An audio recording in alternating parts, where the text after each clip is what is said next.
Bora, pessoal, boa tarde. Thales Veríssimo Lima, advogado. Hoje aqui fantasiado de advogado, mais ou menos, né? O blazer está aqui atrás. Estou aqui na unidade do Cabo de Santo Agostinho. E o vídeo de hoje são dois assuntos, na verdade, um seguindo aquela linha de causas recorrentes que chegam aqui ao escritório, né, comum a muitas pessoas, e por esse motivo eu acho que devo gravar para tirar dúvidas e esclarecer a população, na qualidade de que o advogado presta um serviço de natureza não essencialmente pública, mas de interesse da população. Então eu acho que é prudente e razoável a gente esclarecer, na medida do que, enfim, do que sabe, os direitos da população. Inicialmente eu gostaria de informar que aquele processo lá do Sigecorp, até agora não houve atualização, né?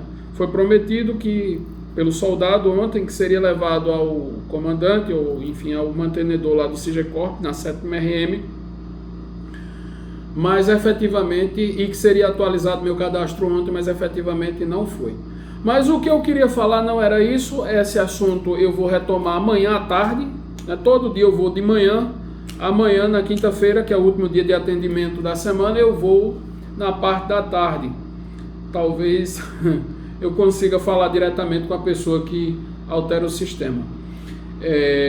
Mas o assunto desse vídeo específico é para falar, como eu disse, um caso recorrente. Hoje a gente teve uma audiência trabalhista, vai ter mais outra agora à tarde, mas eu quero falar especificamente dessa trabalhista, onde o reclamante é um corretor de imóveis que litiga em face de uma imobiliária aqui na comarca, enfim, em Recife, Pernambuco, na capital do Pernambuco, Recife.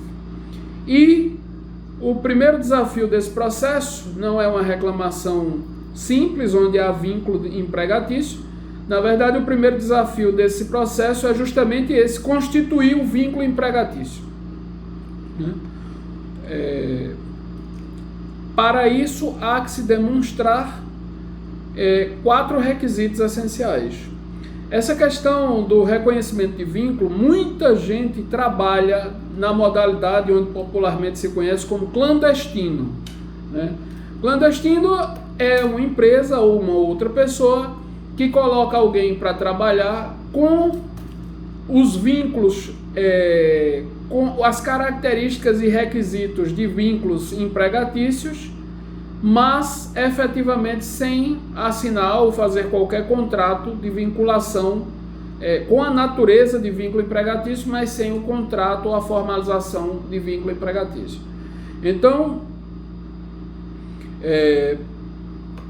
diante disso, para que o reclamante faça jus, o obreiro faça jus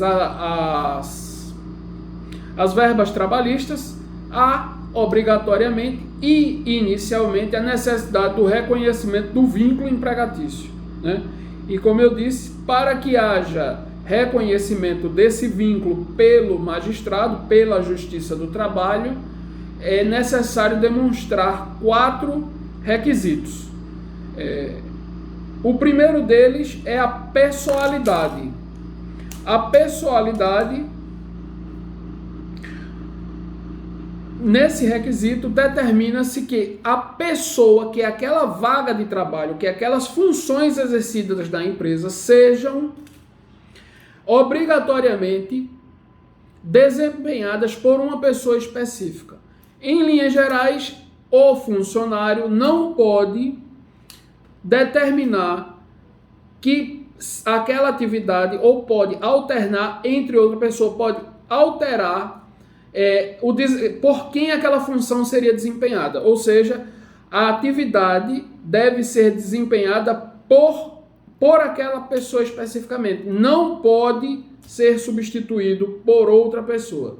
Então, se você está numa relação de trabalho, inicialmente de trabalho, onde não tem o vínculo, a carteira assinada, e não pode ser substituído, mandar uma outra pessoa para desempenhar aquela atividade no seu lugar, então está constituído o primeiro requisito da natureza de trabalho, de emprego, o vínculo da relação de emprego, que é justamente a personalidade, né? Então, para configurar o vínculo de emprego, há que se demonstrar 4 requisitos. A personalidade é justamente um desses vínculos.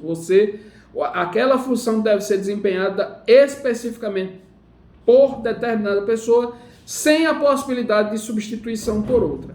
Se houver essa possibilidade de substituição por outra pessoa, obviamente já desvincula e descaracteriza a relação de emprego e passa talvez a ser uma outra relação de trabalho, talvez prestação de serviço, né? Um outro requisito que deve ser atendido é a onerosidade, ou seja, o tomador do trabalho é quem fica com o ônus de pagar a determinada pessoa. Se aquele recebimento pelo trabalho prestado, pelo serviço prestado, puder ser rateado entre as partes, determinada pessoa recebe X, determinado outro recebe Y, de cara já fica desvinculado também, descaracterizado a relação de emprego. Então, para haver emprego, um é o tomador do serviço e o outro paga, e o que toma o serviço paga a quem executa o trabalho, o serviço ou o trabalho, né? Então, um presta o serviço e o outro paga. Simples assim. O fluxo do dinheiro, dos recursos do serviço, do trabalho, os frutos são do tomador do trabalho e que esse remunera o trabalhador. Então, configurado a onerosidade, ou seja, a empresa ou a pessoa física paga pelo trabalho prestado por uma outra pessoa física, então, se ficar configurado isso, então preenche o segundo requisito do vínculo de emprego. O terceiro requisito é a não eventualidade. Isso é óbvio, né? Todo mundo sabe que um emprego, um trabalho, um vínculo de emprego tem dia, hora e local. O local pode até variar um pouco, mas tem dia e hora de se prestar aquele determinado trabalho, né? Aquele serviço. Você sabe, o empregador vira e diz, olha, você trabalha segunda, quartas e sextas, terças, quintas e sábados, né? Todos os dias, com um descanso, uma folga semanal, né? De segunda a sexta, de segunda a sábado, meio-dia, né? Com uma folga variável, móvel durante a semana, é possível também. E nesse caso, há que se observar que a semana tem 7 dias e não 8. Já chegou a situação aqui no escritório, várias, onde a pessoa trabalhava 7 dias e folgava o 8º. Ou seja, a semana passa a ter 8 dias. Não é assim, está errado. A folga pode ser variável dentro do período de 7 dias. O que a CLT determina é que seja preferencialmente ao domingo, mas não é obrigatoriamente ao domingo, né? Então, tem que ter, num conjunto de 7 dias, num período de 7 dias, tem que ter uma folga. Uma folga, né? Se não houver essa folga, obviamente, vai ficar mais forte a relação de emprego e, obrigatoriamente, esse trabalho ele tem que ser pago quando se trabalhado na folga com um acréscimo de 100%, em dobro, né? Aos sábados, normalmente 50% e aos domingos 100%. Sábado e outros dias 50% e aos domingos 100%, salvo convenção coletiva em contrário, que obviamente também só pode vir para majorar os direitos. Convenção coletiva não mitiga, não reduz direitos, só aumenta direitos para o empregado, para o funcionário, né? Outra situação também, outra característica que é bastante clara é a subordinação. Numa relação de trabalho, essa relação pode haver iguais, né? Um presta serviço para outro, um decide a forma como quem prestar o serviço, a hora que pode prestar o serviço, isso é pactuado, negociado, combinado, né? Olhe, por exemplo, um exemplo clássico, você precisa pintar a sua casa. Obviamente você não vai contratar um pintor que só vai pintar a sua casa uma vez por ano, de 2 anos, né? Você não vai contratar um pintor vai levar uma semana, 2 para pintar a sua casa, você vai fazer o que como pintor o resto do período? Então esse é um prestador de serviço, né? Então isso pode ser pactuado. O pintor vira e diz: olha, eu só posso pintar a sua casa na segunda semana de maio, porque agora eu estou com um serviço. Não vou, já estou fazendo, preciso terminar o serviço que eu estou para poder ir para a sua semana, para a sua casa, fazer seu trabalho. Então, isso na subordinação, não há subordinação nesse caso, há uma pactuação, um combinado entre as partes, né? Combina-se o valor, de que horas vai trabalhar. O pintor pode virar e dizer: olha, mas eu também só posso pintar a sua casa 3 dias na semana, porque outros 3 eu já pré-programei um outro serviço anterior e eu preciso encaixar o seu nesse mesmo período. Então, quem vai tomar o serviço, concorda se quiser. Se não quiser, não concorda, procura outro profissional, né? Então, isso é uma questão de subordinação. Nesse caso, do prestador de serviço, não há subordinação. Há uma contratação de pessoas que podem deliberar sobre a situação contratual.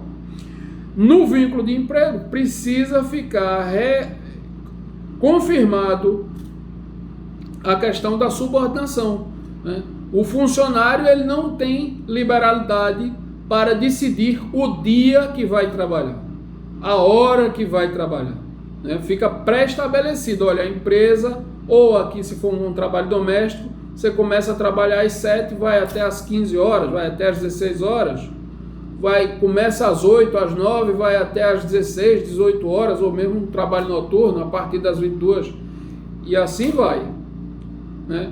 Então, há uma subordinação com relação a um chefe.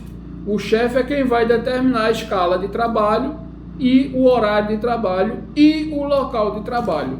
Então, ao empregado, ao funcionário, não resta qualquer possibilidade, ou minimamente a possibilidade, de negociar essas características, principalmente a escala de trabalho, a rotina de trabalho. Imaginem, por exemplo, uma fábrica onde há uma linha de montagem, se o funcionário pudesse, cada um, escolher a hora que fosse começar a trabalhar, né? Então, imaginem, um exemplo, a linha de montagem de uma motocicleta. Já pensou se o camarada que monta o chassi chegasse às 8 e o que monta, por exemplo, o motor só chegasse meio-dia e o que monta a roda só chegasse às 10 ou às 3 horas da tarde? Que horas era que essa motocicleta ia sair da linha de montagem? É impossível um negócio desse. Então, há uma habitualidade, uma subordinação, hierarquia, onerosidade e pessoalidade. Já pensou se, com relação ainda nessa linha de montagem da motocicleta, se por acaso o camarada que monta, que regula a injeção eletrônica, um serviço especializado, ou num carro, por exemplo, o camarada que regula lá o computador do carro, pudesse ser substituído: hoje eu não posso ir não, vou mandar meu vizinho aqui no meu lugar. Como é que ficaria o carro? Então, tem que haver pessoalidade, né? Aquela pessoa específica foi contratada para desempenhar uma função específica. Há um outro requisito também, mas esse é bem menos importante, mas se pudesse ser demonstrado, melhor, que é a alteridade. Na alteridade, todo o risco do negócio é do empregador, todo o risco do negócio é do empregador e os salários são garantidos. Enfim, ótimo que seja assim. Obviamente, a questão do risco do negócio é inquestionável e por isso que esse aspecto é mitigado, porque normalmente quem entra numa relação de trabalho com pedido de reconhecimento de vínculo, normalmente não tem nenhuma, e aí vai para a Justiça do Trabalho, normalmente não tem nenhuma possibilidade de assumir o risco do negócio, porque já está numa condição de subordinação, pleiteando uma vaga naquela empresa ou naquela casa, se for um serviço doméstico. Então, pessoal, só recapitulando rapidamente, para que haja reconhecimento do vínculo de emprego, há necessidade de demonstrar a pessoalidade, onde aquela pessoa específica é quem tem que desempenhar as funções. Há que se demonstrar a onerosidade, onde o prestador do serviço recebe um salário, né? E o tomador do serviço é que tem o ônus de pagar por esse trabalho, né? De forma continuada e cíclica, com periodicidade normalmente de um mês. O trabalho não deve ser eventual, tem que se demonstrar não eventualidade, ou seja, tem que haver uma rotina de trabalho, dia e hora, local pode variar um pouco, dia e hora pré-definido, e com relação a isso tem que se fazer uma ressalva. Já foi decidido que, como a semana tem 5 dias, a partir de 3 dias há possibilidade de gerar vínculo empregatício. Menos de 2 dias de trabalho é prestação de serviço. E a subordinação, onde há um chefe, um gestor, um gerente, uma pessoa, um superior hierárquico que determina quais são as atividades que cada funcionário ou que aquele possível empregado deve desempenhar no curso de suas funções. Então, pessoal, era isso. Isso não é uma aula. O objetivo desses vídeos que eu faço não são dar aulas. Aulas, enfim, é no curso de Direito, nos cursinhos. Aqui é meramente um esclarecimento, porque chegam muitas dúvidas com relação a isso. Essa questão do vínculo empregatício, reconhecimento de vínculo empregatício. Enfim, a gente já teve centenas de causas aqui. Normalmente, quando preenche esses requisitos, a gente consegue garantir o direito para os funcionários, né? Claro que do outro lado a defesa vai sustentar seus argumentos, mas a título de esclarecimento ficou aí, pessoal. Qualquer dúvida é só chamar, vou deixar os contatos na descrição, é só chamar que a gente atende prontamente aí, esclarece de forma mais específica cada dúvida que surgir. No mais, amanhã eu vou lá de novo na 7ª RM, mais uma vez. Agora eu vou no período da tarde para ver se eu consigo realmente dar andamento aí nesse processo, desses 2 processos meus. Já encheram o saco, com certeza. Já estou chateado com isso também. Um abraço, tchau, tchau, e vou seguir a vida aqui. Até a próxima.